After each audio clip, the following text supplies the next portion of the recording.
Okay. This is taking up way too many. This is taking up way more parts than I thought it would. But I didn't want to try and say this all in one go because, but yeah. Okay. Let another part, and there's still going to be one more part. Maybe two. Okay. 7 years is a long time to recap. Okay. So, a couple things I want to clear up. When I had my second health crisis, ended up in the hospital, and then out of commission. Like I just physically couldn't do anything for a couple months. Um, at the time, I had thought I wanted to go apply for a fellowship to go to Beinecke Library. Okay, one as a stalker and paw through Margaret Young's things because I'm obsessed with her, and then two to see if there was anything in the notes because people had shared digitalized what's little has been digitalized of her papers and shared it, and she very clearly, Esther was a problem for me. Okay, Esther is a character. Esther is what the world did she mean? That was all a really big problem for me. I could pretty much reconcile any other character but Esther. So, um and people had shared some things, and I was like, well, maybe if I go to her papers, like it's a big trip, but I'll apply for the fellowship, absolutely guaranteed, like not to win it, but I'm not affiliated with anybody. I guess I could give myself a fancy term of independent scholar, but like I don't even know if that applies. Um, and then I got sick. Oh, I didn't have a proposal. Like my proposal would have been crap. So got sick, and that kind of answered it for me. Like, nope, not going, not making the trip. Um, so that was one thing I wanted to clear up. And oh, the other thing is, when I say I've unpublished it, because I did decide to unpublish the Christianity stuff, so it's all the black binded books at the bottom, um, and some of these.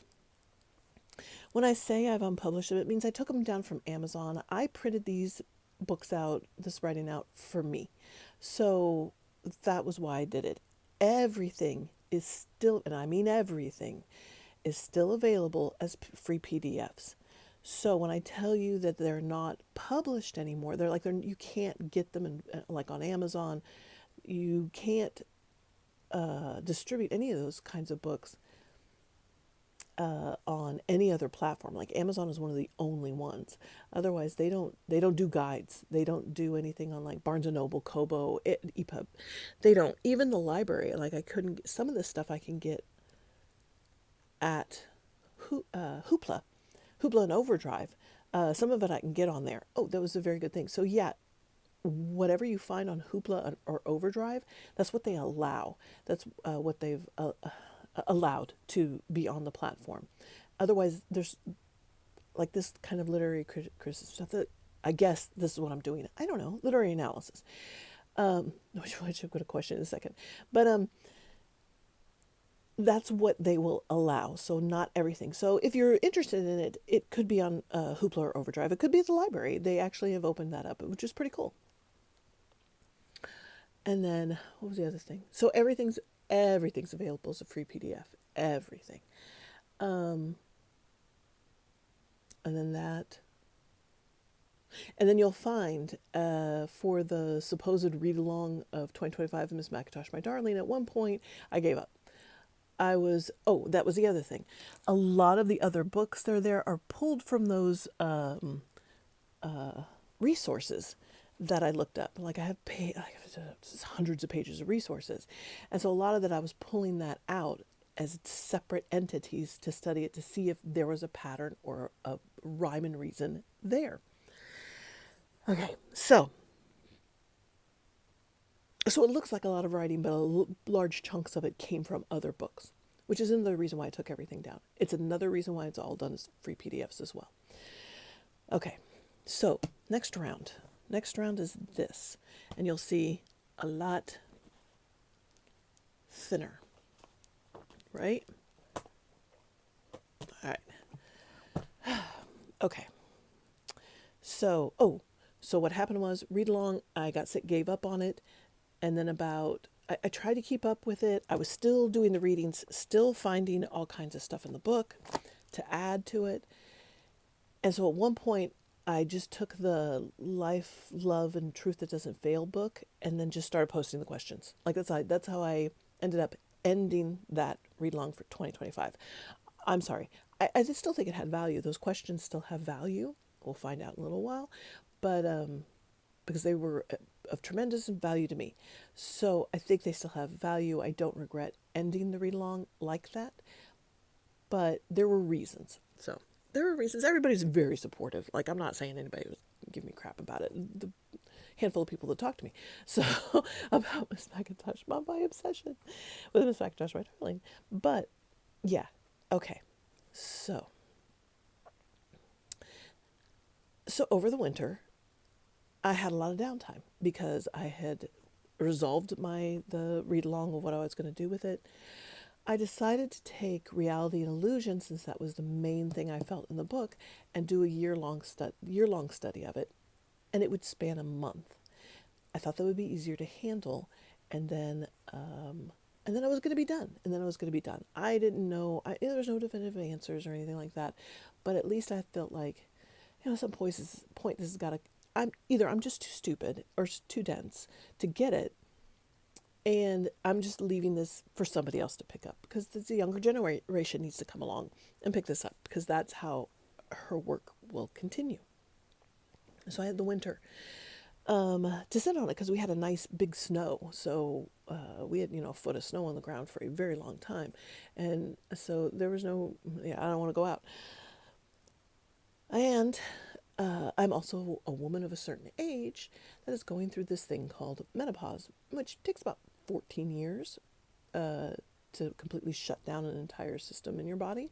And nobody really knows what's going on because women aren't studied. But what I can tell you is you don't frickin' sleep. I would be up until 4 or 5 in the morning working on this stuff, and then get 5 hours of sleep, get up, and I'm still doing all the stuff that women do. So, like, kudos to Young for stuffing books in her oven. Like, she, piling them on top of her stove. She understood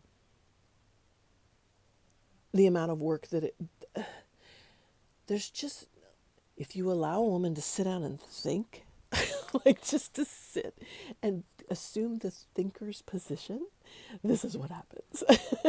And kudos to Young. Like, she got it. Just like, you know what? Not cooking a meal. I'm just going to eat out. You do look at the shared memories on the Marguerite Young website that Connie Eichenberg, oh gosh, if I don't say her name right, I'm sorry. But yeah, the shared memories on there and stuff, very interesting. And yeah, so all that's very cool. Also Substack. Substack was really where, like, the cool kids were hanging out, and I learned so much. So I was just puttering along on Substack, ended up being able to. So I was listening to marginalized people. That's all I can describe it. These are the people that are pushed to the margins. It will become important soon. Everything here is going to be going to connect to something else. So I'm done with that. I've decided to do this year long, where I only have to do one post a month. Yeah, that didn't last long. So if you've looked at the Substack, but that's what I decided. Was kind of putting that together. I decided this was it. This is my last pass. I've said this so many times, and yet it isn't. But it really is coming to an end. Just reading through Substack. I read the headlines in the news every day. Reading through Substack and encountering feminists. So I read a lot of feminists. The Black Stack. Follow them. These guys. This is the first time that I could say that I could easily find and read Black intellectuals. It's not that I didn't know the books. Like, I know Toni Morrison, Octavia Butler, Zora Hurston, one of my favorite. That's my favorite. And so reading that literature, like, I get it, but the intellectualism behind it, and having all of that, a project 1619, like, focusing on that. And Substack was just a really great place for all of those voices, trans voices, LGBTQ plus community, feminism, Black Stack. All of that was just super, informative. Like it was for the first time, like you could gather all those considered marginal voices, and they were amplified. They were there in one place that I could, that if I followed them and just read along, like the algorithm would feed me that information, which is what I wanted. So I'm consuming all of that. I had read Roland Barthes because I had been exposed to all kinds of philosophers because I thought Marguerite Young was talking about philosophy. She was commenting on philosophy that was already established, Western philosophy that was already established. One of them was Roland Barthes, so I ended up reading a lot of philosophical introductory texts. Introductory, I'm not claiming I'm any kind of expert. But Roland Barthes was one of them with the love, the discourses on love. What is not discourse on love? It's a book about love, but it's philosophy done in literary form. It's very interesting. I really enjoyed it. Come to find out, like Virginia Woolf's The Waves was another one, which that was one of the ones I hadn't read from her. I didn't recognize that title right away. So it was philosophy, but done as a literary form. Anatole France's The Garden of Epicurus. That was, I mean, that was, I was like, that plays into this. She loved him. That was like one of the things she said when her grandmother was going to, I think when her grandmother was passing, she had a stroke. I think they were dealing with that at a young age. Marguerite and her sister were dealing with that at a young age. And she was like, when you, I don't want to say this crudely, like when you die, tell France I love him. So like it was something like that, which it just tickled me. That just stayed in my mind because that just tickled me. And I'm going to say the same thing. If anybody's passing, like, yeah, tell Young I love her. Tell Young I'm on my way. I'm on my way to talk to her. I'll be there in a while. um, so I knew that. And I harped on it in the Substack that, and it's going to come up in this. I was harping on these things. So this is what's come out of the Substack. Like I did skeleton versions, what I'm calling skeleton versions, of the different things in Miss Macintosh, My Darling, and this is where I try and put flesh on the bones. And so a lot of this stuff, the names meaning something, the conversations. Young invited writers to come into her classroom and sit with her students, and be there. The dead were not dead to Marguerite Young. It was a continuum. Okay, so then my mother had passed away, which is a whole other conversation. The medication I was on was really trippy, and I had a really good trip, like on one of those medication trips. It's very interesting. So like there's all these personal things. So that's what's happening. There's all these personal things that are coming up. One of them is that I was only considered two things. I came from two different places. And the answer that I received was, you will never belong.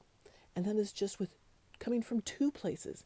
And it wasn't even as if that was my choice. Like I can't, choose your parents. They just are. So, that's just, dice roll. So I had this and I thought, that's just two, one more than what other people have. And I'm already told I don't belong. And I understand I'm older. This is an older time. I understand that. But that's something that sticks with you. That as you're going through life going, I'm never going to belong anywhere. And then on a whim during that winter, I thought, you know what? They were having a sale. I'm going to get my DNA tested. I get my DNA tested, and it turns out I have dozens of places that I don't belong. Like this, I was told I wouldn't belong if I only came from two places. This one tells me I'm coming from over a dozen, spread across a couple of continents, several continents. Multiple countries of what are countries now. And I'm like, wow, I'm really not going to belong to any of these. And then just being a searcher and a wanderer my whole life, I guess driven by that where do I belong? So, like, I can't tell you like how much I read, especially in my 20s, how much I read, how many, not philosophy, because I never liked philosophy, but spirituality, religion. Uh, I grew up during the New Age, all that stuff, self help,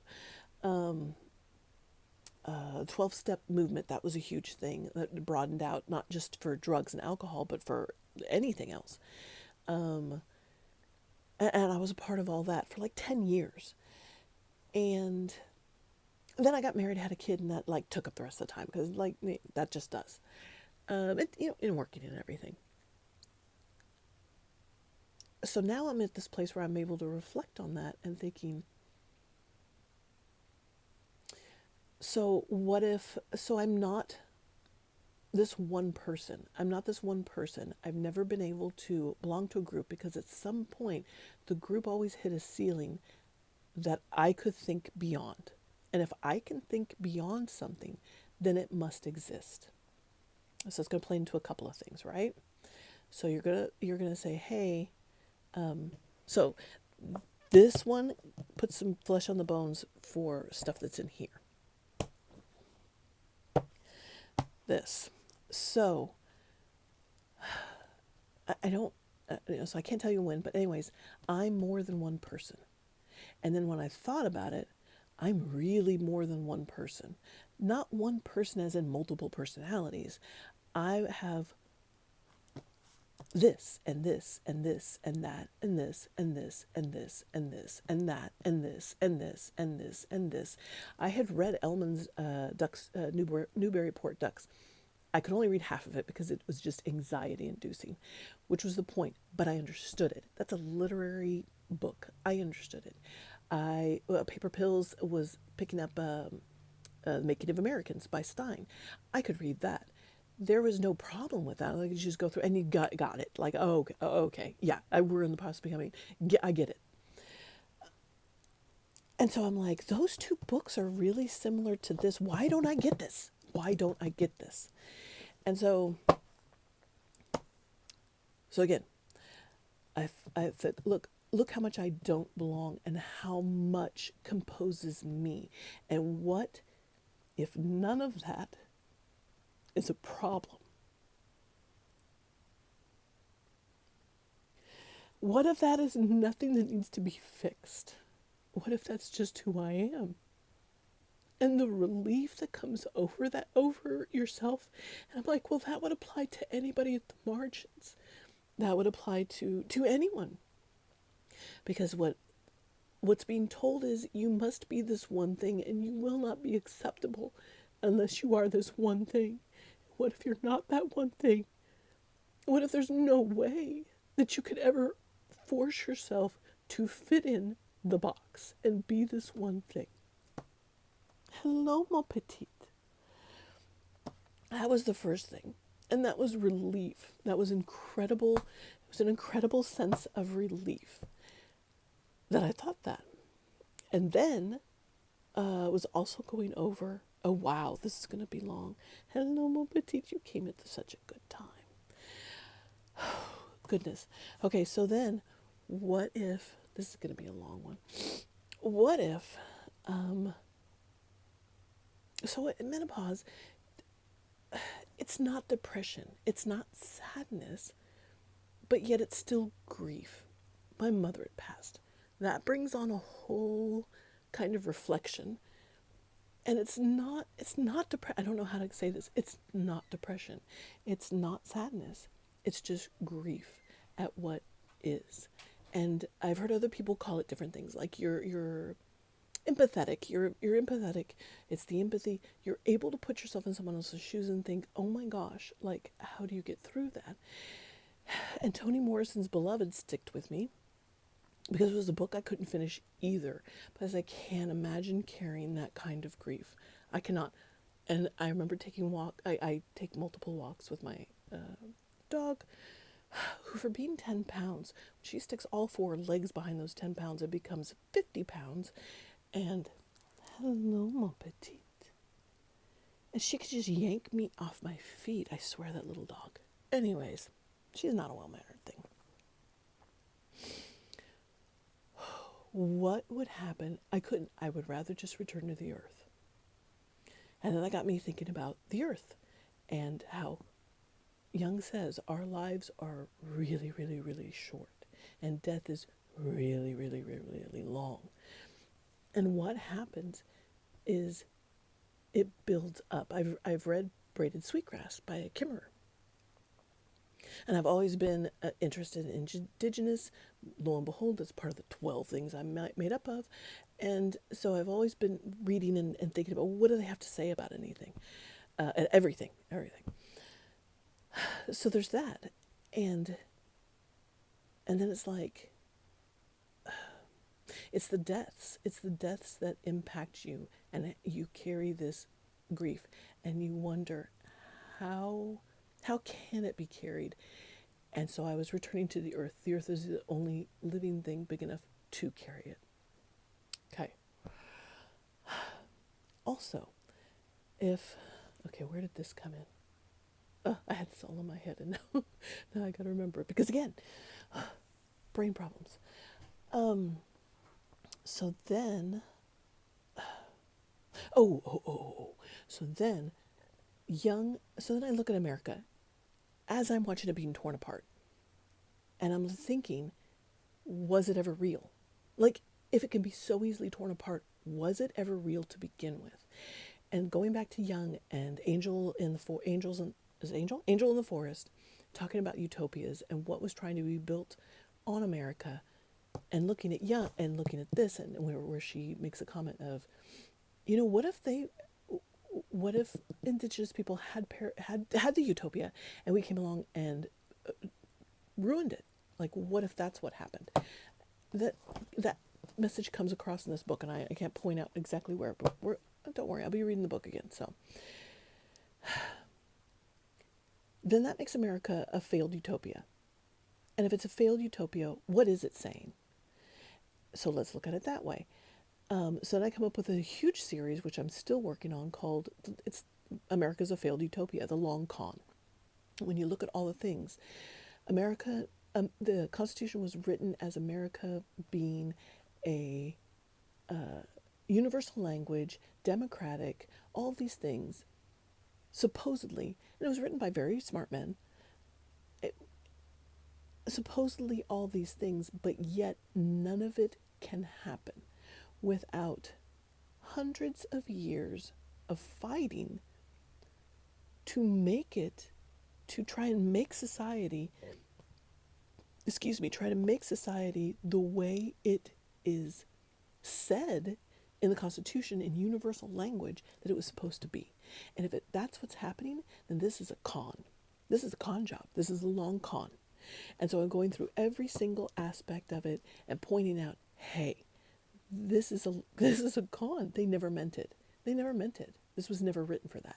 And if that's what that is, that's constructed reality, right? It's illusion. Illusion is primary. Catherine's world, that's what I saw. I was like, first I thought, oh yeah, Miss McIntosh is this pragmatic, sensible, look at all the things she's trying to teach. It's this, all these things. And then you look at Catherine and then you go, wait, she has all those lists too. She has all those lists of things that are making up her world. Who's not telling the truth? Are both of them telling the truth? And so all of that wrapped together is like illusion. Illusion is what we are actually dealing with, and we are constructing reality. And just because a bunch of people agree on something doesn't make it less constructed. It only makes it more crowded. So, and that was dealing with my rage, and that was also a way to deal with my rage at what was going on in the world. Okay, did I get through that one? What do you do? And anybody who's known me in the past, I apologize, because whenever there was any questions, any comments, okay, I'm going to say, like, maybe I'm not a good listener. I'm not a good listener, or I didn't know what to do. If anybody asks questions, I assume they want an answer. And I'm a person who reads a whole hell of a lot. I got answers. I got, like, you may not want to hear them, but I got answers. And it's going to require you to change, and people don't want to change. So, and I get that, but constant change is constant. So I always thought that too. Like, change is constant, and she reiterates this with the Heraclitus. You know, you never step in the same river twice, same water twice. Change is constant. It's the only constant, and I knew that in my bones. So, what was the other thing that I really identified with? Oh, that here, like, oh, I know what it was, because that I stumble across that sentence in the book, Mr. Spitzer says, and it makes me cry. The world. Mr. Spitzer traveled, and I love to travel, and I've lived in 3 countries. I've been all except for 3 states in the U.S. Like, I really like to travel. Not there, not anymore. I'm done. But I loved it. So when I came across this in the book, Mr. Spitzer had traveled. Like, he traveled the world. But then he stopped because he realized that the world was not a cocoon.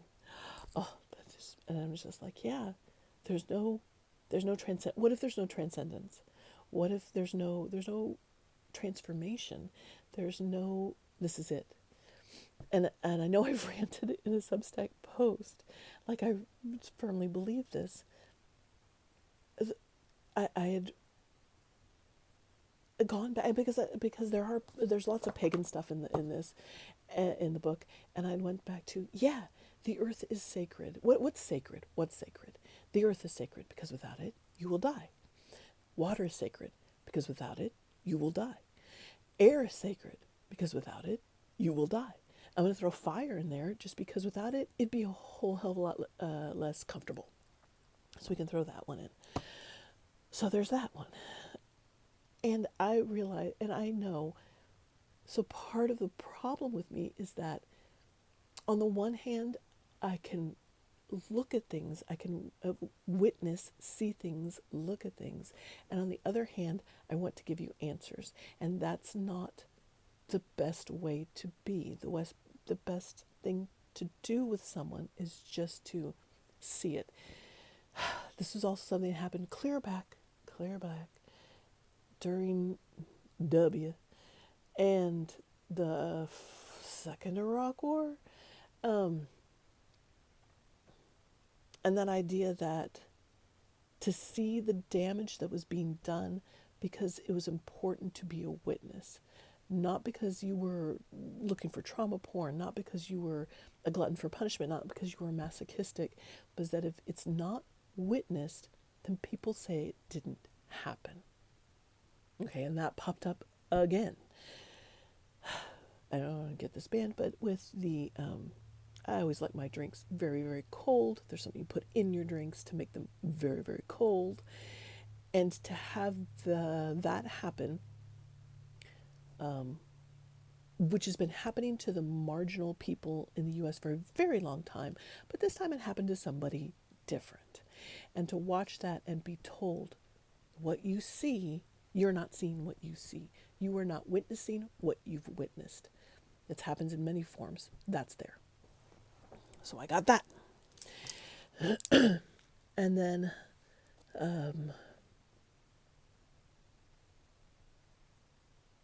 what do you do? So you have all these things. What do you do? Which is what you see and what I've told you about all the PDFs. I haven't taken back a thing. Whatever mistakes I made at the beginning, those mistakes are still there. It's just been not incorporated. It's just been built upon. Again, sediment. You're building up. There's a layer, and you're just adding layer to layer to layer. So it's the same way I felt about this. I wasn't going to delete any of my work. Thank God I didn't. But I was not going to delete anything, but I was just going to build on top of it. I was going to try and pretend like, it popped full form like Zeus out of my head. Like something happened. That was not it. This was a process. It's always a process. That's how this came about, because I took those 5 ideas and then I searched around and thought, okay, does it fit? Because this feels like it fits her book. And I don't know, and I'm going to say it's Roland Barthes. I started to have the idea, what if this isn't a freaking book at all? What if the reason I can't understand this is because it's not a literary book at all? It's philosophy. This is philosophy. This is something I connect with. This is something I've been, thinking for my life. And I've put in, so as of this recording, I've put in 58 years. So that's how this, and I thought, yes, I got it. I got it. And I love this, and I love the color and the and I am working on doing these and accumulate. Like a true way to talk about history is this and accumulation. To true way, not true. Is that especially? I don't even know if I should use that word. A more complete way to look at anything, because we talk about, oh yeah, Aristotle, but yet he supported slavery. Oh yeah, we made all these advancements in science, but there was a portion of them that experimented on slaves in the U.S., experimented on Holocaust victims. Like they're like, this is the thing. So you can't say, oh, Henrietta Lacks. There's one. Yeah, you've done all this, and you did it by doing this.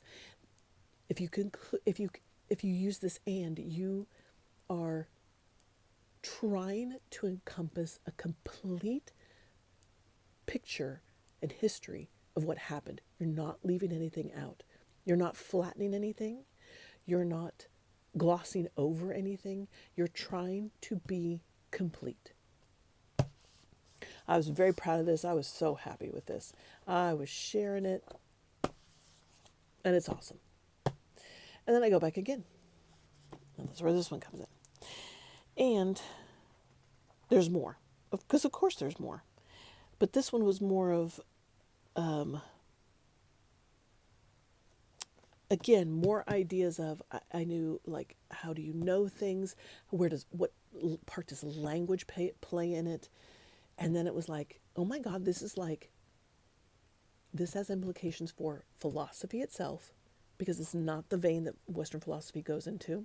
Psychology, because you're going to have to think differently if you are not one singular person, if you're composed of all the ands of who you are. That's a way more complex person than any system we have has been designed for. And I knew Margaret Young had grown up during, like, she was born in 1900 something. She went through the Great Depression. She went through women being able to have the right to vote. She went through the Great Depression. She went through World War One. She went through World War II. She went through McCarthyism. She went through anti-communism. She went through all of these movements, and that made such a big impact to her. This is not what we want. She was a contemporary of Arendt. This is the road we're going down, and this is what you do not. What if you don't want this? Not we don't want this, but there's a good portion of people. You don't. What if this isn't what we want? What is the alternative? And then to now reading about the philosophers or the philosophy that's being used now to justify what's being done, and say, and I'm going like, so who are the people who are, where are the people to provide the answer, the counterpoint? Where's the counterweight to this? And nothing's showing up. And I'm like, this is crazy. All right, I'm talking too long. So 5 more. So then I realize 10, which made this. So this one's all 10, but there's more. Because,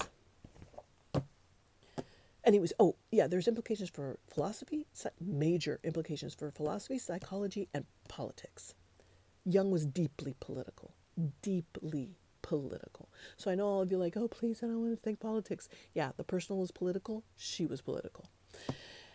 So this goes into that. Boethius's Wheel of Fortune is the 11th pillar, which is coming. Because there's going to be another part.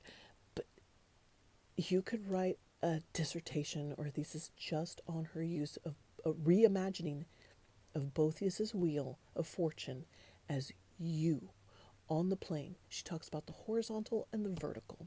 Wait, I did that wrong. Horizontal and the vertical. I always get them confused. And I remember putting that in my, because she would talk about like all of a sudden person would switch from being horizontal to vertical or at different points. Catherine's one of them. Cousin Hannah's one of them. And I wrote it down in my notebook because I was obsessed with that, because I was like, so what is this? Like, I know there's a wheel, but what is this? And the crossing point. You could write an entire dissertation on Boethius's Wheel of Fortune, because of her reworking of it and what it means as just an individual, of how you travel through the world. It's brilliant. It's brilliant. This isn't me. I'm not the genius. I am not the genius. I'm telling you right now. This is not me. I'm not doing this to talk about me and how wonderful I am. Obviously, I can't because my voice won't keep up with me. This is about Jung. This is about Jung being the genius that she is. Absolute genius. Implications for psychology. Psychology already exists. The psychology therapies are already out there that exist, that goes along with her philosophy. I just put them in one book. That's all I did. That's all this is. I just took the therapies. I said, okay, so what therapies are there out there that would address the plural self? Grief is permanent weather. The witness. Illusion is primary. And turns out, and recursive construction. Yeah, recursive construction, because that's in the Reef method. All of those therapies exist. They've just never been collected in one place before, because Jung was never the foundation of any philosophy, even if you want to look at literary tradition or philosophical tradition. And she tried to get her PhD. She already knew, and she didn't complete it. She said because she wanted to work on her book, which we now know is a literary philosophical system, fully formed literary philosophical system. This is where she enacts it. This is her philosophy. You're not going to read it from the inside, from the outside in. You have to live it. The accumulation is the effect that she's trying to make on your consciousness so that you can understand this philosophy. That's what's going on. So if you don't get it as a literary novel, don't beat yourself up about it. It isn't. So we've got the implications for philosophy, psychology, and the therapies were already there. So all I had to do is go look, like, what matches this. Therapies are already there, but they've never been gathered in the same place. Same with this. These philosophers, there's philosophy. She isn't creating this out of the blue. This philosophy is here. It just didn't exist. These voices were never put together in the one room, because she wasn't in the same room, because she wasn't the foundation that it grew from. I'm not saying that all so we even came to all these different things in a roundabout way without this, because she was never in the canon. She was never canonical. This was never a foundation of literary tradition. This was never a foundation of a philosophical foundation. So people still, like, we're still human. People still get to these ideas. But what I'm saying is there's a foundation to the people who came after Jung. Like, she followed James and Stein and Whitehead and Franz and different people. She followed them, all the Greeks. She followed them, and she would have been the foundation for the other ones to build on if they had known about her. Instead, they were doing it all on their own. They were doing it on their own and doing wonderful work. Not discrediting that at all. What I'm trying to say is those voices were never gathered in the same room under her, because she was never a foundation. And that's what I was looking at. Okay, deep architecture is that one. So now, so politics. There's no way to get there from here. There just isn't. And it's being destroyed, and it's being torn up now. So if it's being torn up, it was never real. So then I went back, which I'm not putting this. It again, all there is PDFs, but I'm not printing it out because it's not supposed to be a blueprint. This is not about blueprints. She was vehemently against blueprints, because blueprints are what get you in trouble. If you don't admit that you have to rebuild every time, it's like how science is supposed to be. This is what we know as of right now until we get new information. The entire world needs to be treated like that. And that's definitely what not happens. We find things, oh no, they have to be they're sacred. They become sacred. They take on an aspect of where they cannot be touched, cannot be questioned, cannot be all of that. So, and it's even filtering into science now and stuff. It's very depressing. But, sorry, I lost my train of thought. Where was I getting at? That was supposed to be, okay. So, we have a thing called the Constitutional Convention in the U.S. We don't have to keep the Constitution. And so my thought was, it's not written in plain language anyways. It's been 250 years. It's due for a revision. More than enough people have built their entire careers on subverting any kind of any semblance, any semblance to the adherence to the universal language that it was written as. So rewrite it. Rewrite the whole thing. Rewrite it in plain language. Rewrite it with everything we want. Why not? That's the floor and the framework. Because the other thing is you can't make any of those decisions. You can't think, reflect, have time to build when you're focusing on survival. That's not a thing. That's not something that will ever happen. If you're in the midst of it and you're trying to focus on just surviving, because it's not like the earth, air, water are all here and provide food. We had to build a whole system. And then who gets to build that system? If it's all just consensus reality, then the question becomes, who built the system? Why did they build it? Who does it benefit? How is it built? And if you start looking at it that way, then you start being able to say, well, I don't agree to that anymore.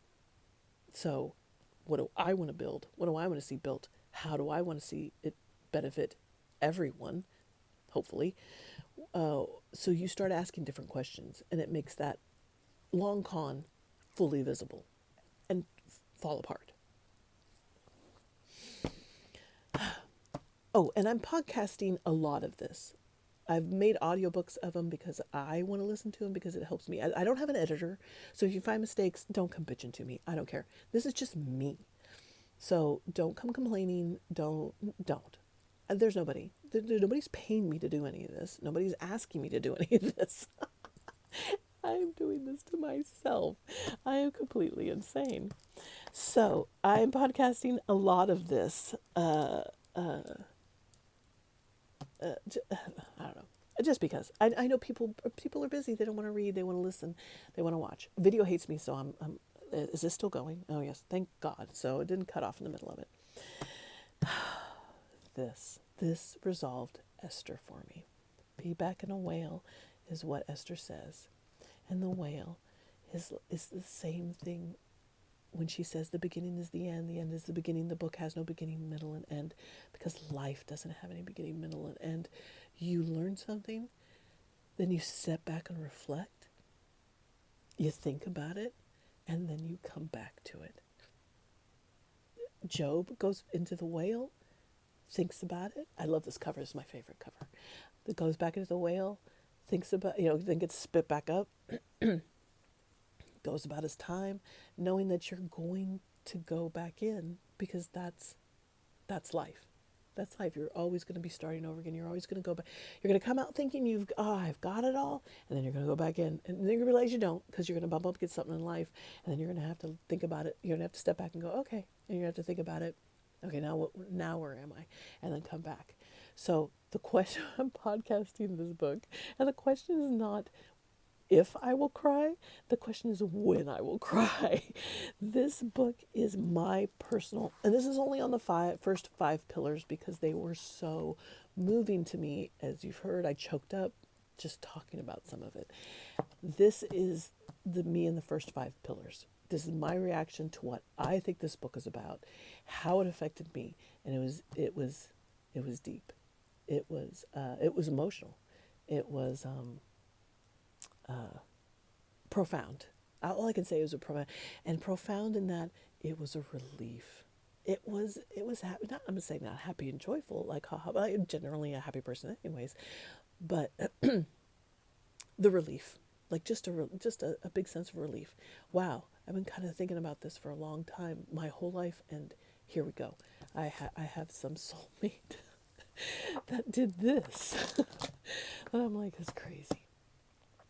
And so here's what happens next, which will be in the next video. I'm sorry I went so long on this. I didn't intend to. I wanted to try and cut it up into short parts. One, because it's impossible to get these freaking videos uploaded. So, where do we go from here? We take everything, and I'm going to say that's been done here, and we go back and read the book again. And I'm reading the book again, and we'll talk about that next time because I've taken up too much time. So there's a next. There's a next. This is where we go from here. Thank you for well, if you made it to the end, bless you. I hope you all, wish you all the good things. All right. Thank you.